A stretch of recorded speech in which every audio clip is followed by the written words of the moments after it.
Vous êtes sur le point d'avoir la fibre optique, mais vous vous posez quelques questions sur la façon dont elle arrive chez vous. Au cours de cette vidéo, je vais vous expliquer toutes les étapes du déploiement de la fibre, de l'étude de faisabilité jusqu'au raccordement de votre logement, et bien sûr, je vous donnerai quelques astuces qui pourront vous être bien utiles en fin de vidéo. Bien sûr, je peux vous en parler parce que j'ai moi-même vécu cette expérience. Ce que je vous propose, c'est de partir dans le sujet de cette vidéo sans plus attendre.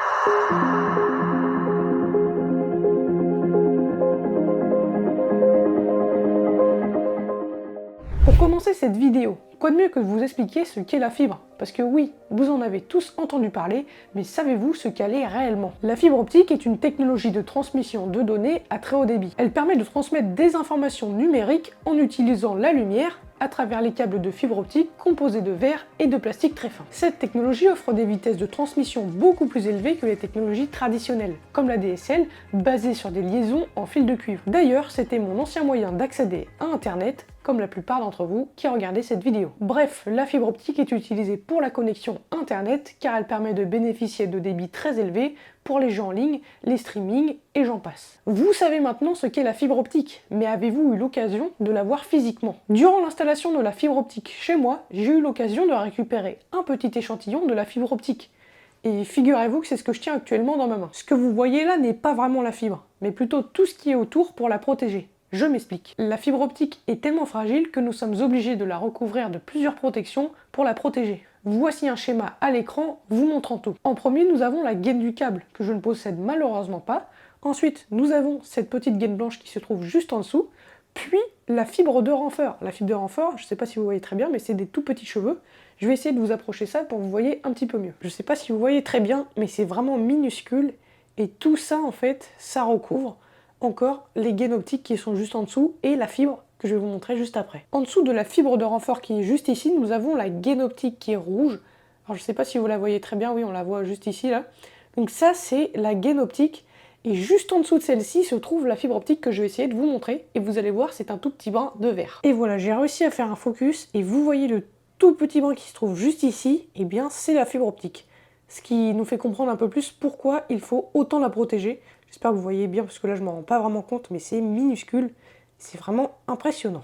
Nous avons maintenant vu les principales informations concernant la fibre optique, mais maintenant allons voir comment elle arrive chez nous. Pour répondre à cela, je vais vous expliquer les différentes étapes du déploiement de la fibre optique. La première étape du déploiement de la fibre optique consiste à réaliser une étude de faisabilité. Elle permet de déterminer si le projet est réalisable et permet de lister les contraintes potentielles en rapport avec le projet. Mais elle permet aussi d'estimer le coût, la faisabilité technique, les délais, et tout ça dans le respect de la réglementation. Généralement, cette étape est la plus longue du déploiement de la fibre optique. Une fois que l'étude de faisabilité est faite, il est temps de planifier l'itinéraire de la fibre optique. Cette étape consiste à trouver le meilleur trajet pour le câble, en tenant compte des contraintes physiques, entre autres les réseaux existants, les droits de passage, les réglementations sur les parcelles privées ou public, etc. Pour déployer la fibre optique, il est souvent nécessaire d'obtenir des autorisations administratives pour réaliser les travaux. Cette étape peut prendre du temps, mais elle est essentielle pour assurer la conformité réglementaire et éviter tout problème juridique au moment de la réalisation des infrastructures.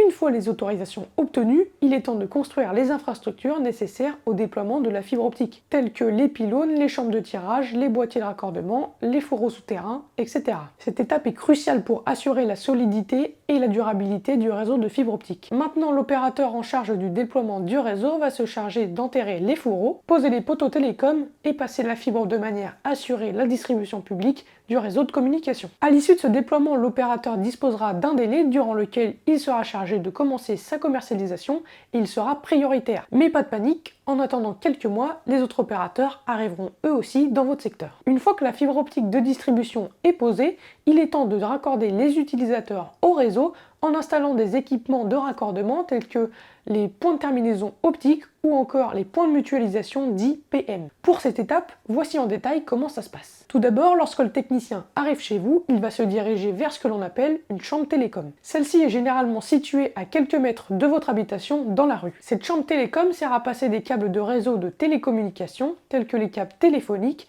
les câbles d'ADSL ou encore les câbles de fibre optique. Dans cette chambre télécom se trouve un point de branchement optique dit PBO. Généralement, celui-ci se situe sous la voirie, mais si votre quartier est équipé d'une infrastructure aérienne, il se peut qu'il soit sur un poteau. Après avoir localisé le PBO qui, je le rappelle, est le point de branchement optique, le technicien doit se charger de passer la fibre de la chambre télécom jusqu'à votre domicile. Et ce n'est pas toujours facile compte tenu de l'état et de l'âge de vos fourreaux. Pour cela, le technicien passe la fibre optique dans des fourreaux existants, de la chambre télécom sous la voirie jusqu'à l'emplacement que vous avez défini pour installer votre box, puis il installe le PTO, point de terminaison optique. Pour préciser mes propos, un fourreau, ça ressemble à ça. Celui-ci est de type TPC annelé de couleur verte, conformément à la réglementation. Bon, bien sûr, j'aurais pu me passer de ces explications, mais il faut tout de même savoir ce qu'est un fourreau. Dans le PTO, le technicien installe une jarretière fibre optique qui va jusqu'à la box de votre opérateur. Ceci permet d'obtenir une continuité complète jusqu'à l'utilisateur et ainsi de diminuer les pertes de flux, autrement dit les pertes de débit. Sur d'autres installations, l'infrastructure est basée sur d'anciens câbles coaxiaux qui servaient précédemment à la diffusion de télé numérique type numéricable. Cette solution permet de diminuer considérablement le coût de déploiement des infrastructures, mais elle a le désavantage de limiter les débits disponibles à des débits avoisinant les 800 mégabits, alors qu'en France, la moyenne est, je le rappelle, de 1 gigabit seconde. Ensuite, le technicien va devoir procéder à ce que l'on appelle une fusion en utilisant une petite machine de fusion optique. Cette fusion se fera du PBO qui, je le rappelle, est situé dans la chambre télécom sous la voirie, jusqu'au PTO qui est lui dans votre maison. Pour cela et pour garantir un raccordement parfait, il faut que ceci soit fait dans de bonnes conditions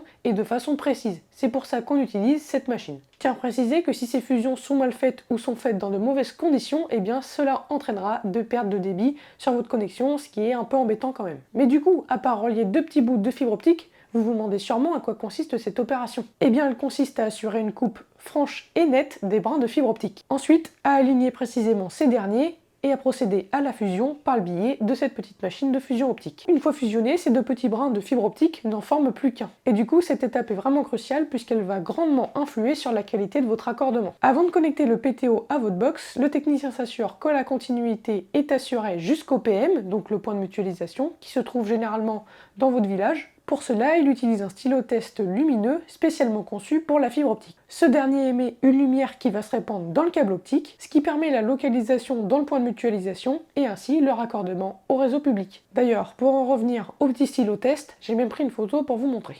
Voici comment ça fonctionne. On a une petite lampe rouge, vous le voyez, et franchement je trouve ça magique parce que ça veut dire que la lumière passe de votre maison jusqu'à, c'est quand même à quelques kilomètres ou quelques centaines de mètres, donc c'est fou de se dire que la lumière va aussi loin quand même. Une fois que tout est fait, le technicien effectue des vérifications et s'assure que le signal est stable et que le réseau internet est bel et bien opérationnel. Si tout est bon, vous pourrez enfin configurer votre box et profiter de ce débit 10 fois, 100 fois plus rapide que la DSL, et personnellement ça m'a changé la vie. Et voilà, je vous ai tout expliqué sur le déploiement de la fibre optique, mais maintenant place à quelques petits conseils pratiques. Hop hop hop hop hop, on arrive déjà au milieu de cette vidéo, hein, tu peux vérifier sur la timeline. Donc n'hésite pas à t'abonner, ça me ferait super plaisir, d'autant plus qu'on est quand même 3500 sur cette chaîne maintenant, donc ça me fait super plaisir, vous vous abonnez chaque jour et continuez comme ça, c'est que demander de mieux. En tout cas, on reprend pour la suite de la vidéo parce que je vais pas non plus vous embêter avec ça, mais n'hésitez pas à vous abonner. Pour le premier point de vigilance, quand le technicien va venir chez vous, sa première tâche va être de définir où il va passer la fibre pour vous raccorder. C'est pour cela que je vous conseille de vérifier, surtout si vos installations et plus particulièrement vos fourreaux sont assez anciens et déjà occupés par des câbles télécom par exemple. Il n'est pas rare que le technicien soit confronté à une incapacité de déployer la fibre parce qu'un fourreau est bouché ou il y a un problème et il ne peut pas passer la fibre optique. Et ça, je tiens à préciser que le technicien ne reviendra pas chez vous, ou du moins il ne pourra pas intervenir pour poser la fibre tant que les travaux n'auront pas été faits, et ça c'est à votre charge personnelle, soit vous le faites tout seul, soit vous appelez une boîte pour le faire, mais en tout cas c'est pas son problème, vraiment, hein. Là je peux vous le dire, je vous conseille bien de vérifier avant pour être sûr de ne pas avoir de problème et de pouvoir profiter correctement de la fibre optique. Il est donc vraiment important de vérifier la faisabilité des travaux et surtout des tirages de câbles dans les fourreaux et sur vos infrastructures, puisque du coup le technicien ne pourra pas intervenir. Pour le second et dernier point de vigilance, si vos besoins justifient un débit maximum, live stream, téléchargement de jeux, etc., je vous conseille vraiment de vous brancher en Ethernet. Non, ça n'est pas une blague. Ceci permet d'améliorer et de fiabiliser la connexion internet reliée à votre PC par exemple, et surtout d'accéder à un réseau stable, parce que si vous faites un live avec un réseau qui fait des montants et des descendants, on ne peut pas y arriver. Donc vraiment, le câble Ethernet, c'est la solution pour avoir une bonne connexion, il n'y a pas mieux. Prenez bien un câble d'une catégorie récente, que ça soit catégorie 7, ça sera largement suffisant, ou catégorie 6.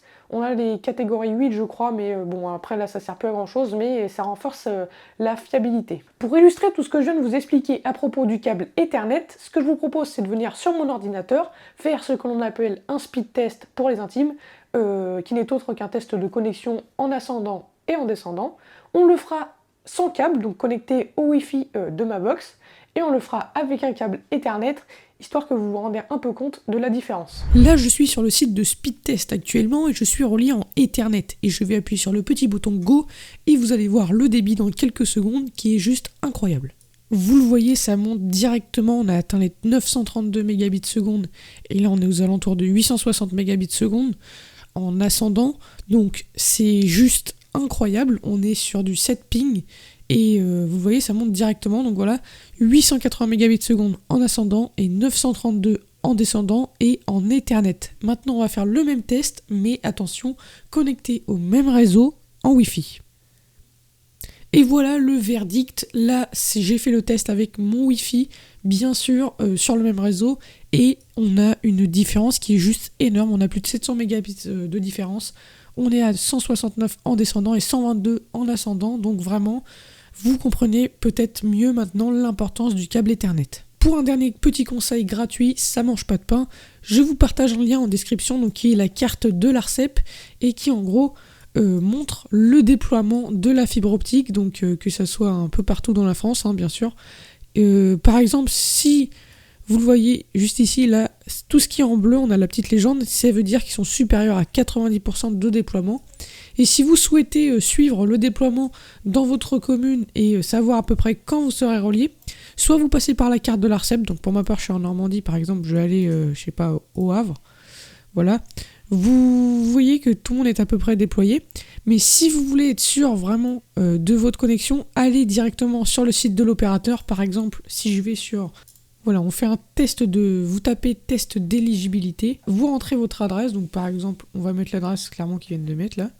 Vous tapez une adresse, hop, tester. Donc voilà, vous tapez votre adresse sur le site de votre opérateur et on vous dira directement si vous êtes éligible. Et ça, en direct, c'est souvent mis à jour, donc n'hésitez pas à passer par ces deux moyens pour être au courant du déploiement. Et voilà, c'est déjà la fin de cette vidéo. J'espère qu'elle vous aura plu. En tout cas, j'ai pris un plaisir à la tourner, d'autant plus que ça faisait un certain temps que j'avais pas tourné de vidéo.